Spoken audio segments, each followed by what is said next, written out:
Hi, everyone. Thank you for joining us today as we review how Stratusphere will help us confront the chip shortage. We are going to keep all our questions until the end, so feel free to ask any questions using the chat window or the questions um, sidebar, and we will do our best to answer all the questions at the end. With that being said, we have two presenters today. Our presenters are Jason Smith and Chris Walker, and they will walk you through how Stratusphere helps with this chip shortage that we're currently facing. With that, I will hand it over to Jason Smith. Thanks, Sarah. Yes, we're looking forward to telling you about how Stratusphere can help you with the chip shortage, or just, with helping you repurpose PCs if you'd like to have a better green solution for your company and maximize your ROI for the hardware you already own. We'll talk about ways that you can optimize and get the most out of them or repurpose them. And happy to have Chris Walker with us as a Stratusphere specialist and with his deep field knowledge. I'm going to get started by telling you a little bit about Liquidware, and then we'll shift over into the problem and solution that we're going to talk about today for the chip shortage. So for those of you that may not know Liquidware, we are the only provider for a digital workspace management suite in the industry that works across all ways that you deliver Windows desktops. So if you manage your users at this higher level across all your Windows desktops, you can switch them from one desktop delivery to another. And that's because we have three main solutions that ensure a smooth transition to your next desktop. That's our user environment management solution known as Profile Unity. It's full-featured user environment management. Yes, it can make a profile stick. It can also work with technologies like Microsoft FS Logics, but it goes far beyond that, and then it extends the functionality. So then you get a profile that'll go across versions of Windows and easily support Citrix, VMware, Amazon, Nutanix, Microsoft AVD, and Cloud PC. So the user can switch over to any of those at any time. Automatic profile rollbacks in case your FS Logics profile were to corrupt or your local profile corrupts. They automatically snapshot back to an earlier point in time given the hive of the user's profile, and it's a smart user profile. It's not encumbered by bloated areas or areas that you do not wish to make portable. And it goes beyond profile management with full user environment management, mapping drives and printers, all those things you might have done with group policy preferences or are doing with group policy preferences, but it even goes beyond that with context-aware settings, application rights management that allows you to elevate the privileges for a user, and then application whitelist and restrictions and other advanced features. Our application layering solution is known as FlexApp. It gives you dynamic applications that are applied to the desktop and to unique groups of users.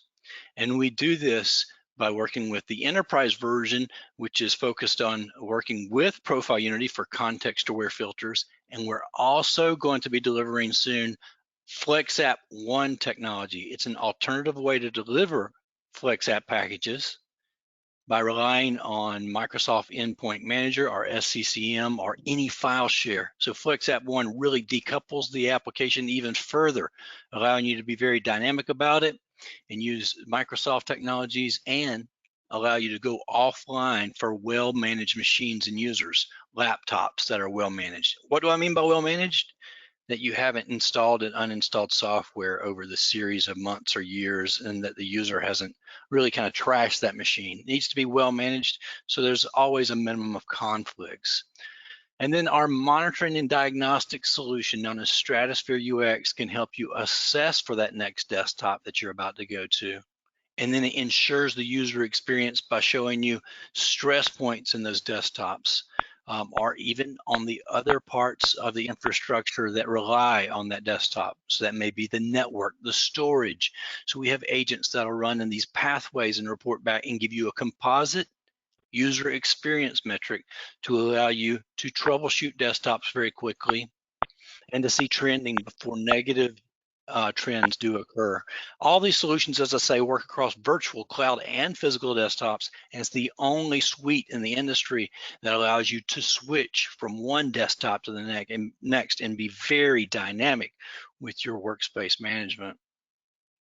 So the problem and challenge at hand today is the worldwide chip shortage. And we also discussed how you can better maximize even your PCs if you're not confronted with this.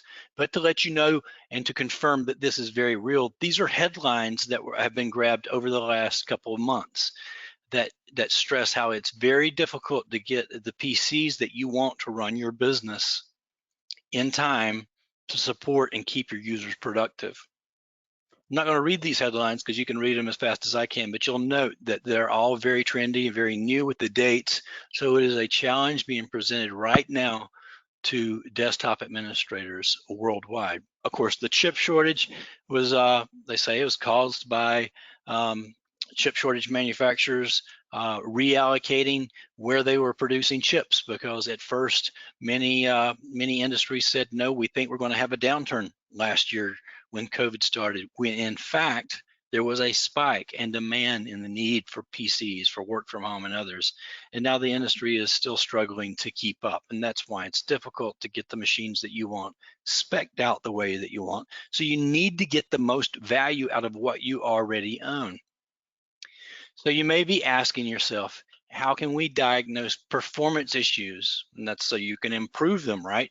And make them better. How can we optimize the desktop performance to compensate for older hardware and for bad applications, those that may have memory leaks or other things going on in them? Can we repurpose select PCs as thin clients to access faster virtual desktops? Now, these are in progression as Chris Walker and I put this deck together, and he did some work on this very slide to show, look, this is the progression that likely you're looking at. How can we make what we have better today, even for physical PCs? And then how can we maybe even, if we have to repurpose them eventually, how can we do that? And so these questions are the ones that you may be facing. So our Stratusphere UX user experience monitoring solution can assess and know the user experience to help in these key areas. So you can diagnose key issues. You can know what bad apps are misbehaving, misconfiguration of the machines that may be needing to be tweaked. So you need to send out ways that you can better cache storage, or that you can shift some of your hardware and hard disk storage over to RAM to use that to get the most out of it, or to extend those life cycle. You always get that scenario where each PC just needs a little bit more memory to be maximized and to extend that life cycle. And we've been able to do this through optimizing PCs. Now, Stratusphere takes action in these areas and can optimize the PC to bring, and Chris will talk more about this, to bring applications that are being used by the end user to the forefront. We've been able to extend the life cycle of PCs anywhere from 6 to 24 months. And when you're talking about our customers, where we have thousands, sometimes tens of thousands of users, you aggregate that and you have millions literally in return on investment that you can get out of Stratusphere, extending the life of those PCs. And then lastly, we can assess for conversion. And sometimes this may be your first thought though. So these aren't always in progression or always in this order, but as a last effort, maybe you're saying, maybe we should just make these thin clients. So we need to designate those that can easily be thin clients and repurposed as thin clients. We need to know which ones those are. And now you're thinking to yourself, just about any modern PC can be converted over to a thin client to run a thin OS or Linux. That may be true, but you still have levels of users. You have task workers all the way through knowledge workers. Some of them use highly graphics intensive rendering, and you need to know what horsepower you have that you can allocate and then designate to the right size of user. And that's where Stratusphere can come into play, and you'll see more about that today. So it's not just repurpose these all for a thin OS. No, you still may get in over your head fast because they can't render video and audio maybe for particular users. So as we shift into exactly how Stratusphere is doing this, I'd like to reintroduce Chris Walker on our team. He's a Stratusphere specialist, and he's one of our talented SCs out in the field battling these challenges daily. Chris? Cool. Thanks, Jason. Can you hear me okay? I had some audio issues. Sounds great. Perfect, perfect. So yeah, Stratusphere UX is used in a lot of different scenarios, from diagnosing virtual machines to cloud machines. With 2020 happening last year and the COVID, everybody going home, a lot more physical machine diagnostics inside the house. So the use cases and advantages for Stratusphere are all across the board. A lot of very unique metrics inside the system as far as workload ranking, time-based metrics for forensics. Yes, I have actually used Stratusphere for forensics and analysis when bad actors or users were in the environment, monitoring the environment, and then even pumping my data into other platforms. We have a lot of Power BI templates because our customers want pretty pictures, graphs, need to do business intelligence, pull data from other systems. So they'll taking our data out and pushing it over into ServiceNow for the ticketing system or for Power BI so they can plug up to Active Directory and interrogate Active Directory against our data as well. So next slide, Jason. Here's just a slide that we put together, talking about some of our different metrics. So on the top left, make, model, serial number, BIOS, CPU speed, hard disk, is it a spinning one? Is it a solid state? Who's the manufacturer? Monitors and their serial number, full asset inventory information. Think about that in a ServiceNow or any ticketing system. Jason Smith calls in the ticketing system and they say, hey, Jason, where are you at today and which machine are you running on? Well, I have all that data. Pump that into ServiceNow. The guy doesn't have to ask that question in the ticketing. On the right-hand side, work from anywhere. What is your Wi-Fi speed? What is your frequency that you're running? 2.45 gigahertz. Let me trace route from your machine back to an internal SQL server for this app that you're running. So the ability to pull all that data into a single interface makes Stratusphere extremely powerful. And the line at the bottom says, all users, all machines, all applications, all the time. This is a big difference between us and some of the competitors out there, is you have to tell them what to go look for. Or in some cases, you have to connect to the machine and start monitoring at that point. So you lost the information from 4 hours ago when the user was actually having the problem. Even down to CPU temperature and battery life. So, with the users now at their house, they got their computer sitting on top of a laptop and the CPU is going into heat protection mode. And they're complaining about how slow the computer is.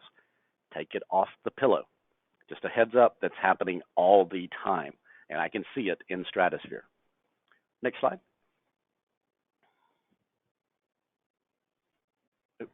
Jason, there we go. So some of the key features that customers ask us about all the time. Top left-hand corner, login breakdown. This came out 4 or 5 years ago. Still one of the biggest features in Stratusphere for breaking down that login process. My users have 2 minutes. I want to get them down to 30 seconds. I want to get them down to 10 seconds. Login breakdown allows me to analyze my GPOs, PowerShell scripts, batch files, everything running in that system during the boot and login process.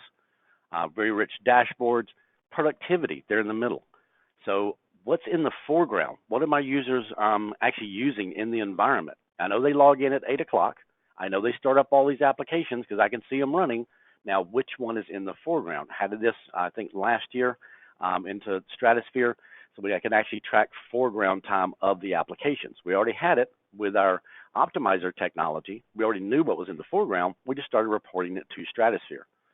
The API and API Builder give me the ability to pull that data out and then integrate that to any platform I need to. So I've done integration with Splunk, Tableau, Power BI, ServiceNow, several other different ticketing systems, pulling data out of Stratusphere that was going to be used for other purposes. We've spent $10,000. No, we gave out 10,000 copies of Visio. How many people are using it? Well, let me pop that information into another platform, do some analysis, then tell SCCM to go remove it from everybody that's not using it. Next slide. Some of the use cases, Jason kind of talked about this a little bit, onboarding. So part of Stratusphere is the ability to evaluate machines in your environment, and I want to move them to Citrix. I want to move them to Horizon. I want to move them to Azure, Amazon, Google, you name it. The onboarding section of Stratusphere, called Stratusphere Fit, determines is the user, the machine, and the application a good fit to move these machines to this platform. Anybody who owns Stratusphere UX, which is normally what people buy, it comes with Fit. We also use Fit in assessments with customers to help them with onboarding to different platforms as well. Our partners use this. So a lot of different ways in that. Diagnostics, very near and dear to my heart. I've been doing a lot of diagnostics over the past year with COVID. We sent people home. I got a VPN problem here. I got a Wi-Fi issue here. This application's running slow. Gives me an ability to, go through that thing and really help the customer nail that problem down in a very small time window. So if I've got, a couple days worth of history in that system, I'm going to find that problem. May not be able to tell you which lug nut on the car, but I can tell you which wheel, and I can tell you what the wheel's doing. So several other really good use cases here. License cost recovery that I just talked about a minute ago. One of our customers in the Carolinas, he recovered $250,000 in software licenses. That's not the purpose of Stratusphere, but I know what applications are installed and I know what applications are used. That paid for Stratusphere right there, just in that one recovery of $250,000 of those licenses. Next slide. Okay, so let's talk about Stratusphere UX and just one quick slide on some of the diagnostic capabilities. So I talked about Wi-Fi stuff. This has been a big issue in the environment with customers. Here's a user that I actually scraped off the system, and I'm looking at their timeline, 3 a.m. to 11 o'clock at night or 11 o'clock in the morning, and look how their frequency is changing from 5 gigahertz to 2.4, back and forth, back and forth, back and forth. Had a customer, a big bank in the Northwest that, they thought, hey, we got a VPN problem. We got 40,000 users on the VPN, and it's dying. All these users are calling in with VPN problems. We started looking at some of the users and dropped agents on them, at their house because they were company-owned machines. Sure enough, they were flipping back and forth from 2.4 to 5 gigahertz. This was causing the VPN to have to reestablish itself. At the end of the day, we were able to determine, what frequency they were running, how far were they away from the access point, things like that, and then say, hey, okay, everybody in the entire company, lock yourself down to 2.4 gigahertz. If you're running 5 gigahertz, we will not support you. 2.4 goes through walls better. It's more stable. Of course, it's not as fast, but still 150 megabytes per second is plenty fast enough for a Wi-Fi connection. So this little chart right here, very easy to identify a user changing back and forth. Is their connection encrypted? All that stuff at their house. Top one, workload ranking for the applications. What's driving the load on my infrastructure? Memory usage.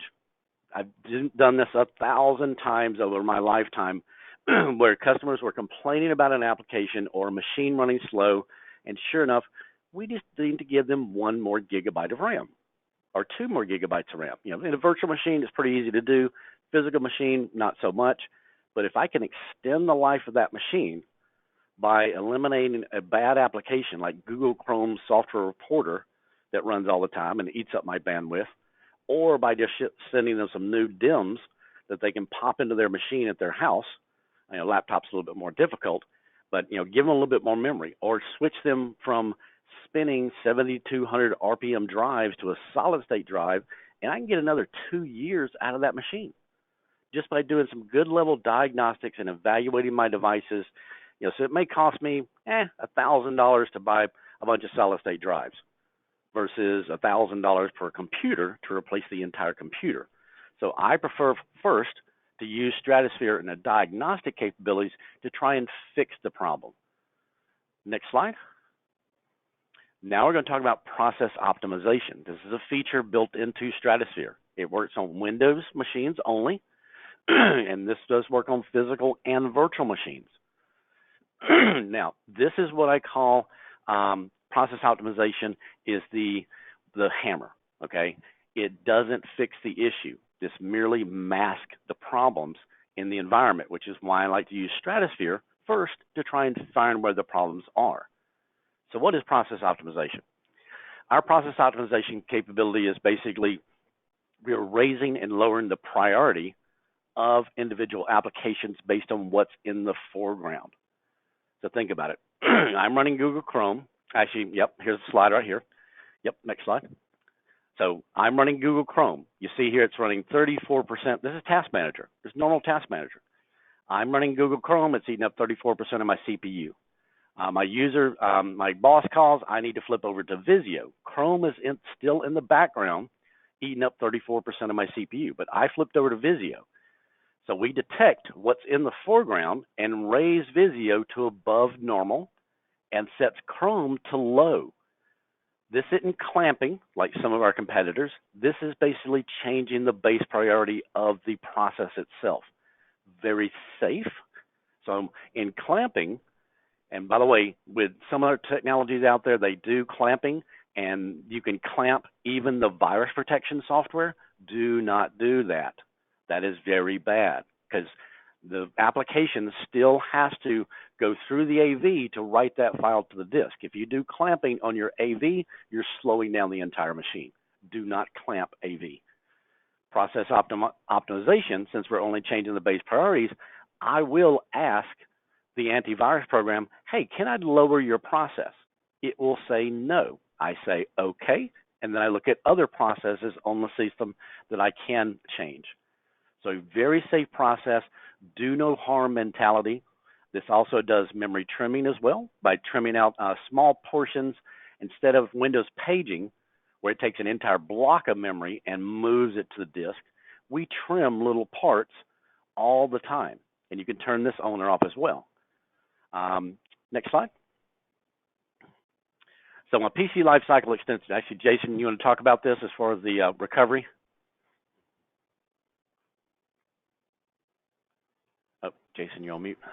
Yeah, I had myself on mute, but yeah, we put together an ROI calculator, and you can also go through that at any time. But this demonstrates the amount of money that you can possibly save by leveraging Optimizer. So the first one is that your cost per PC, $1,000 per desktop, times, in this case with this customer, we're just using a round figure, saying that they have 1,000 desktops equals $1 million, and this is the cost assigned to it. If you could add just one more year of usage, you can lower your cost per year to $250,000 from $333, because that's where we're dividing that $1 million number, and we're adding that. So we're lowering the cost per year to 250 because we're oftentimes extending the life cycle, and we've done this where we've extended anywhere from 1 year to 2 years. And by doing this, you're avoiding mid-subscription upgrades and getting the most out of your PC life cycle. As Chris said, we can oftentimes just on one ROI criteria. For example, you can look at it against the license cost of Stratusphere, and you can easily justify Stratusphere, and many of our customers do, but then there's usually a handful of criteria across the board, license cost and others. So in this case, we've designated this as capital expenditure savings, real hardware that you're saving. Chris, do you have anything to add to that? Yeah, I was talking to a large bank over in the Carolinas, and we're talking to the CIO, and he knows the price and cost of all the stuff in his environment. I said, if I can give you one more year of life in those machines, what does that work to you? He thought a second. He said $3.4 million because he's got 40,000 machines. So he knew, and that calculation came right out of his head really darn quick. If you extend the life cycle of my machine by one more year, I can save a lot of money. So this adds up. This is a hard ROI. I'm not a big fan of soft money and things like that. This is a hard ROI, instant return on my investment. Next slide. Yeah, and that ROI study, you can find it easily on our website, Liquidware and ROI. You could Google it, and you'll see the ROI form to fill out to get started, and we'll do a custom calculation for you if you wish. Yep. Like we'll send that link when we send out the recording too. So why do I need optimization? Okay. A lot of people think, I just throw out Windows 10 out there, I throw my applications out there, and they'll be fine. Well, yeah, guess what? That doesn't happen because Windows is always being updated. Microsoft's last version of Windows 10. Oh, well, they just announced Windows 11. So Windows churn, new features, new updates requiring more CPU, more memory, more disk I/O. We actually had a chart in here that actually showed the different ones by a third party where they'd done testing against the different releases of Windows 10 and how they changed the disk I/O and the CPU I/O. He did a really good job. Applications, the applications are constantly being updated. New features, new WYSIWYG stuff to make me more productive, new help menus, new type ahead stuff, hybrid environments in my cloud. I want to give somebody 2 CPUs when they really need 4. Guess what? Optimizer can help in that situation. They still need 4 CPUs, but at least the foreground application is above normal and everything else is low. Seen people do this a lot of times to maintain that hybrid, that cloud. So I can give them literally 2 CPUs. In some cases, one customer did 1, and the users were still happy because the foreground app was above normal. It was craziest thing in the world.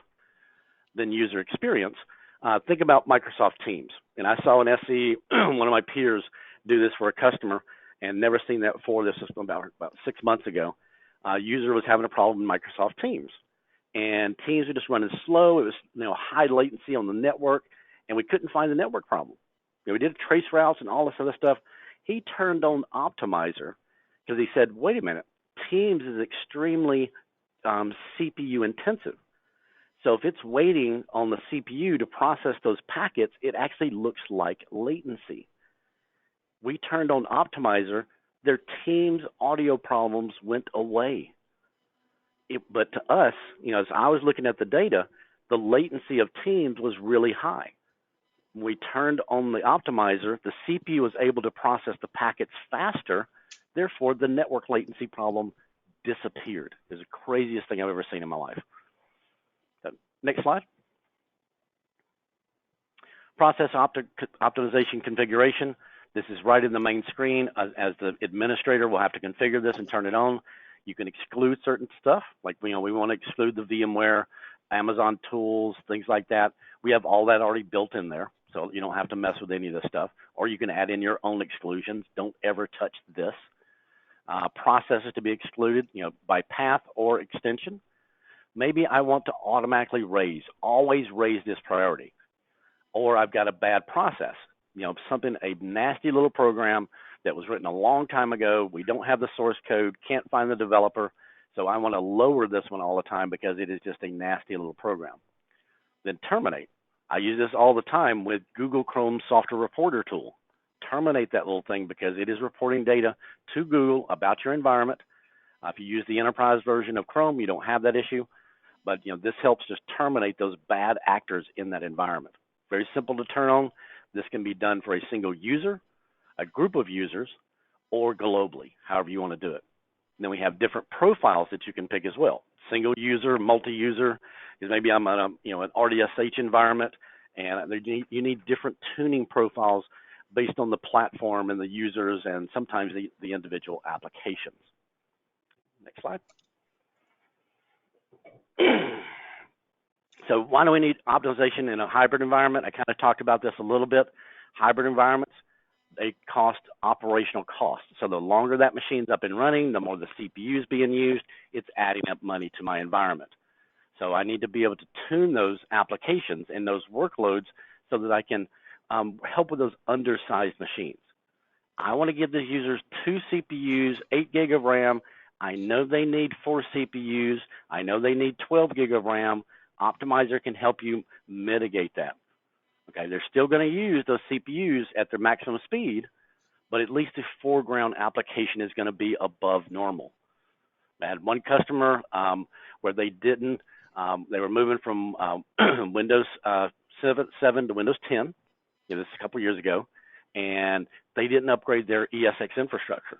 It's like, well, we'll just throw Windows 10 on it. Guess what? They didn't have enough CPU power to run Windows 10. Windows 7 was using 1 CPU and doing just fine. So they cranked up Windows 10, 1 CPU, turned on Process Optimizer, and were able to get through a full year of processing. The users were happy. They were okay. But he was able to get through a full year to the next year where his project was funded to upgrade his ESX infrastructure. Then he just bumped them to 2 and left Optimizer on. So Process Optimizer, not magic. It just can really optimize that machine on the fly. Every millisecond, every application is running. Next slide. All right, so diagnostic and optimization together. There are a lot of reports and views inside the environment, so I can compare and contrast. So I want to be able to look at, last month, what was my user experience? What was their CPU, their memory, their disk, their network, their I/O? What was their latency? So I can compare and contrast data in Stratusphere just by changing the date range, and that allows me to look at data and even export that and graph it and show it to my executives. Look, we turned this on. Look what the users are now able to do. I can prove it. The user experience score goes up for those users. They're getting a better user experience. Next slide. As I talked about too, built-in reporting, what is Process Optimizer doing? By the way, don't just turn it on. I recommend you go look at some of these reports, see what Process Optimizer is doing on those machines.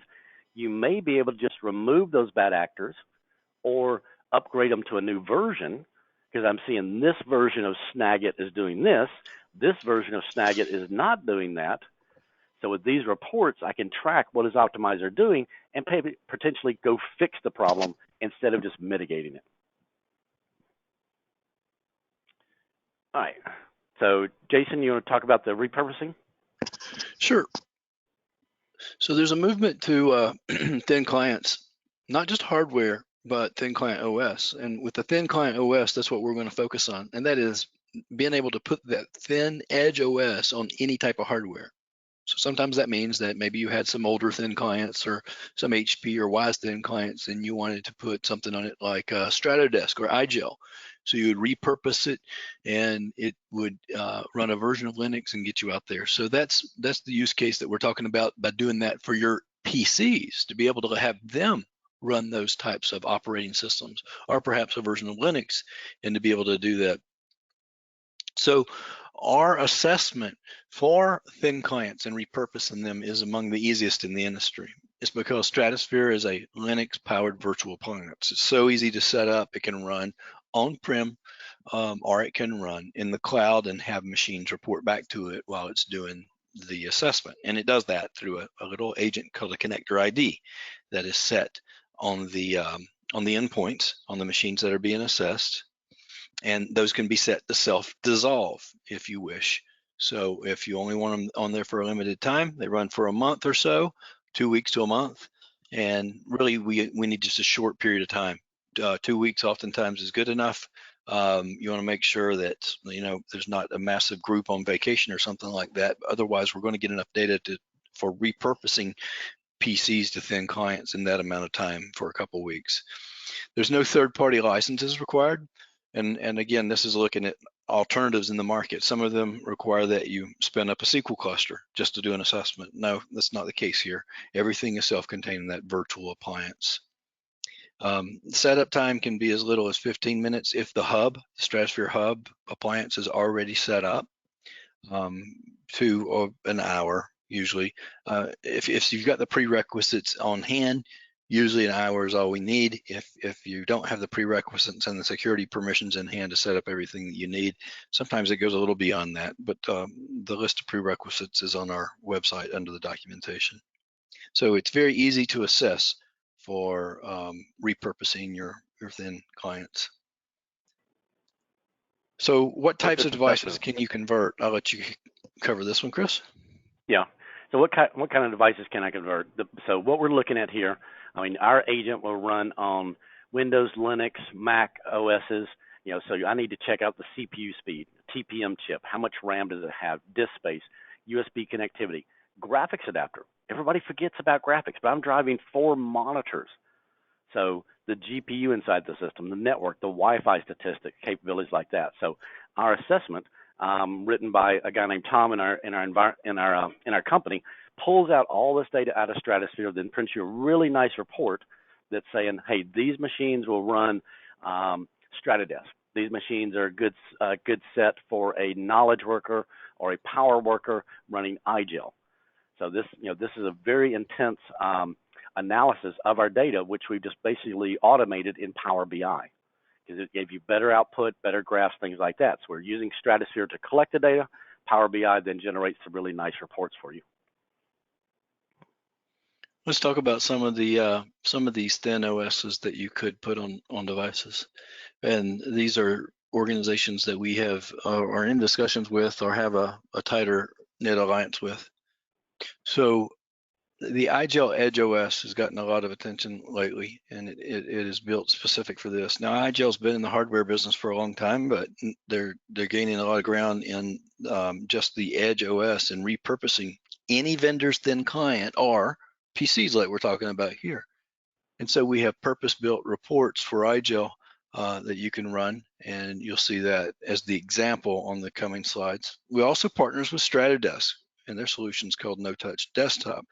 Now, both of those and all of these here are running a version or a very unique flavor of Linux that has been built out specific for their needs, and in some cases made lighter weight than the full version of Linux and purpose built for a thin client. So you basically have the idea is you have a very easy to use intuitive interface. A lot of times it looks like Windows when you open it up. There's an area with a start menu, but then you have a few limited options there because it's a thin client. You can get on the web.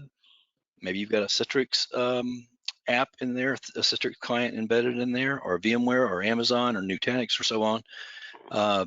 And then you can open up a full Windows desktop in the cloud.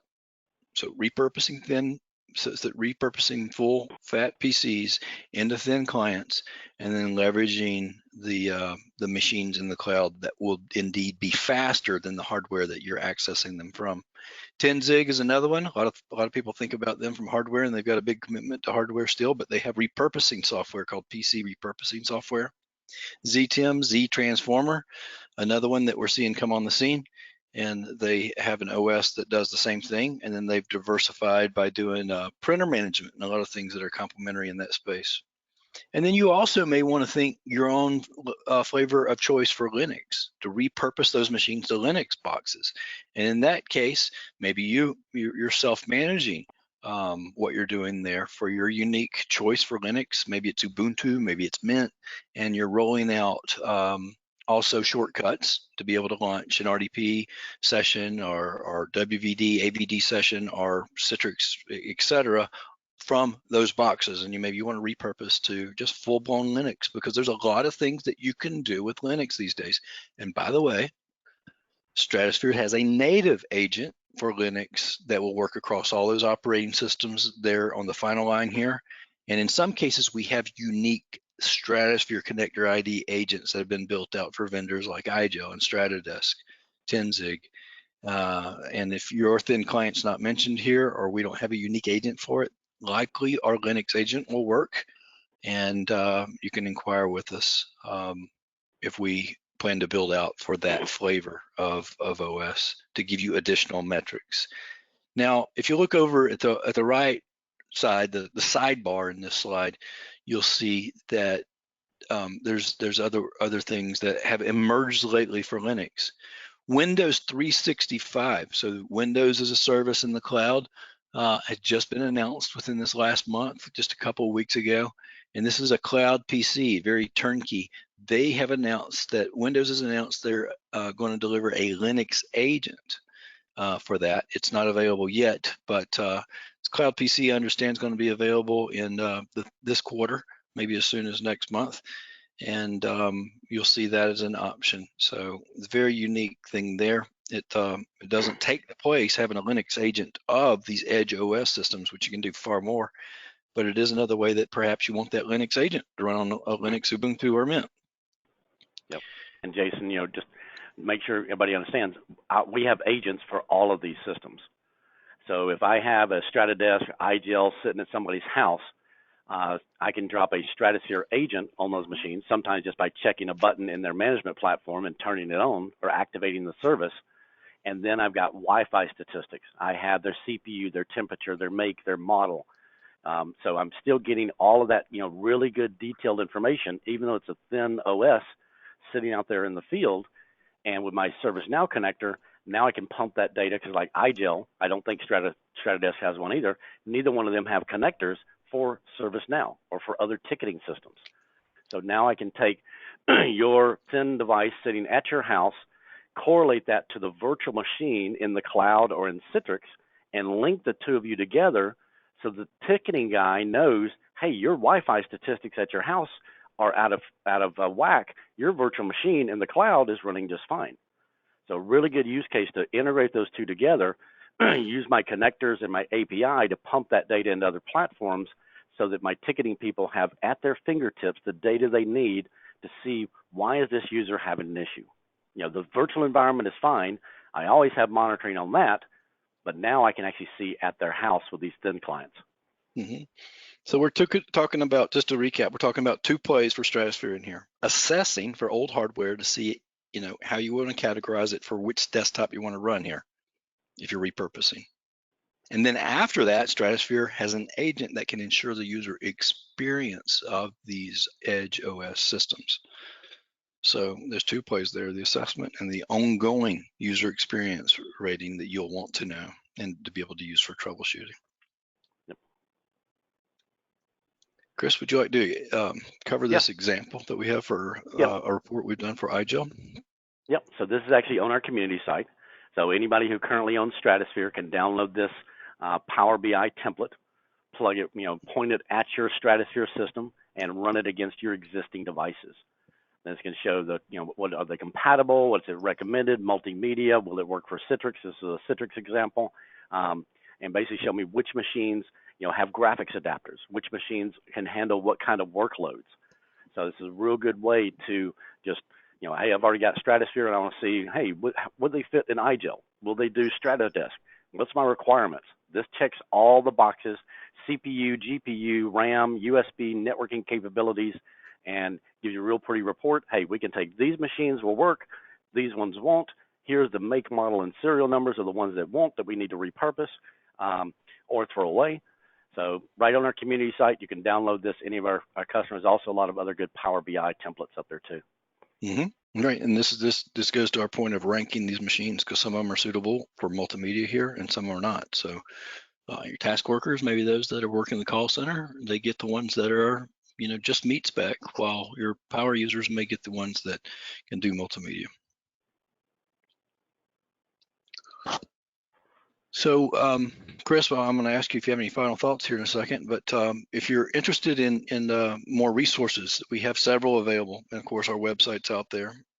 Our community is out there. As Chris noted, that report that we just covered is straight out of the community and is hosted out there, and you can pull down that report and other unique reports for this. We have an optimization white paper that gives you great details on that, and I believe we're going to put this URL in the window, so you'll be able to click through on that one for the white paper if you'd like to download that and find out more about how our optimizer feature plays into that. Chris? No, I'm good. There are, as we talked about, kind of 2 different versions of Stratusphere. Stratusphere Fit, which generally is used on a project basis, 90 to 120 days, or kind of like a rental license. And then there's Stratusphere UX as well, that comes with a full diagnostic suite as well as Fit. So yeah, if you're looking to just do an assessment of your environment, kind of get a tour, you can actually rent Stratusphere for, I think it's 90 or 120 days, assess your environment for your health, what machines are a good fit to move into Citrix or into the cloud, as well as maybe run the report of the IGEL or Stratodesk or any of them to determine which machines I can repurpose with those thin OSs. Just a licensing thing there. Yep. Sarah, I'm going to go and ask you, have you seen any questions come in during the session? I'm looking through as well. I haven't seen any questions come in, and I do just want to remind everyone that we are recording the session, so we will send out the link afterwards if anyone was unable to attend, or if you'd like to watch the webinar again, and you guys can always reach out to us if anything comes up afterwards. But at this time, I have not seen any questions come through. I see one in the chat window. I'll let Chris handle it. I'll read it out loud. I see you support Stratodesk. How do I get the agent that's built in for Stratodesk? Is it included with what I already have, or where do I download it? For Stratodesk, you go to the CID, the same place you downloaded the Windows agent. And at the bottom, there's other agents. You can download it right from there. And then there's instructions on our website of how to actually install it. But the Stratodesk, IGEL is actually built in their interface. Stratodesk, you actually download directly from the hub, the Stratusphere hub. under Connector ID Software and Other Versions at the bottom. Good question. If you need help, support or our installation guides are online as well for that.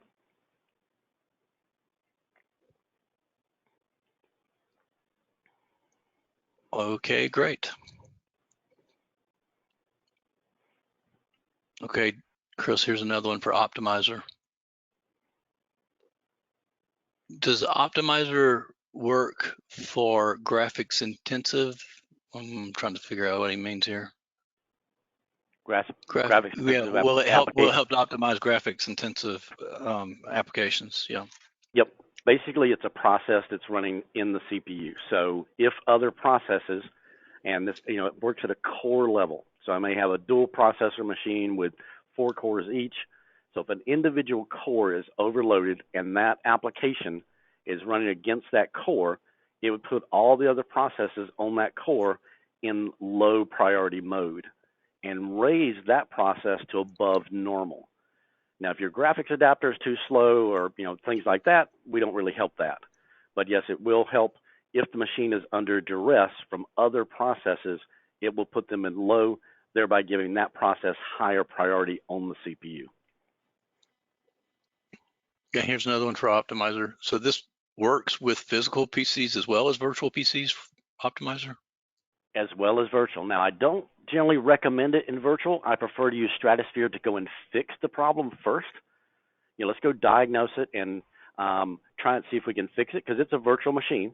I can change out the image, the application's on the fly, recompose, and I'm off and running. Physical machines are a lot more difficult. But yes, I have used it many times in virtual environments because of bad images. This team gave me an image, it's crap, but I can't get them to fix it. I just turn on Optimizer and let it do its job. Or I got bad applications. I got this application that's just really crappy, comes from a manufacturer, they will not change the code on it, so I use Optimizer to mitigate at that point. But always use Stratusphere UX first to try and fix it, then use Optimizer to mitigate it. Okay. Here's one about our agent. So it says, if I'm running the connector ID on my thin client, does it also monitor the Windows session if it's in Citrix? Yes. Well, you would have an agent on the thin client, our connector ID on the thin client, and you would have our agent in the Windows virtual machine he's talking to. Then based on the IP addresses, the remote IP addresses coming through the protocol, I can then tie the two of those together. So if you look at IGEL or Stratudesk, the ones that I'm familiar with, that machine logs in as user.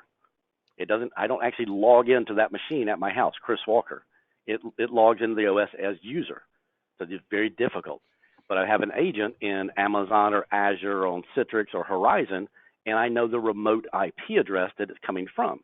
So now I can tie Chris Walker's virtual machine back to the thin client at his house based on the remote IP address. So yes, I have an agent on both sides monitoring their connections, and I can use the power of my software to now tie them together and say, Chris, your virtual machine in Azure is running fine. I can even see your latency, your RDP or RFX latency. But the machine at your house, you are 50 meters away from your access point. I need you to get a little bit closer or put in a mesh network at your house. By the way, turn off 5 gigahertz as well. So yeah, agents on both sides. He said good. He said that covers us end to end for the yes. user experience. Okay. Yeah, people forget that Stratusphere is licensed by user. So, I can log into 50 machines as Chris Walker at Liquidware, and that's one license. Then for the devices, in the field, these thin clients that all log in as user, well, we already got your license because we know you're Chris Walker at Citrix, in the Citrix environment. So we don't really care about these, thin devices that don't really log in as the user. I got you covered. Now there's a special configuration. So contact your field SE because you have to put Stratusphere into the DMZ. We put our collectors into the DMZ, punch some holes through the firewall so that because like an IGEL and a Stratudesk can't do VPN, right? So that IGEL machine sitting at my house can't do a VPN into my office to get to Stratusphere. So we do a special configuration with Stratusphere where we put collectors into the DMZ. Therefore, those agents sitting in the field and the thin clients can report to Stratusphere. But talk to your field SE or send an email to sales@liquidware.com and they'll get you in touch with the right person. Okay. I think that's about it for questions. We really appreciate everyone joining us today. Sarah, you have any final thoughts? Nope, I think that is it for us today. And then, as mentioned, we will send out the recording here in a few days. And the webinars are also uploaded to our website. So if you ever want to go check out some of our previous webinars, they're also up there in our webinar archive. Other than that, thank you for joining us today. Thank you. Bye.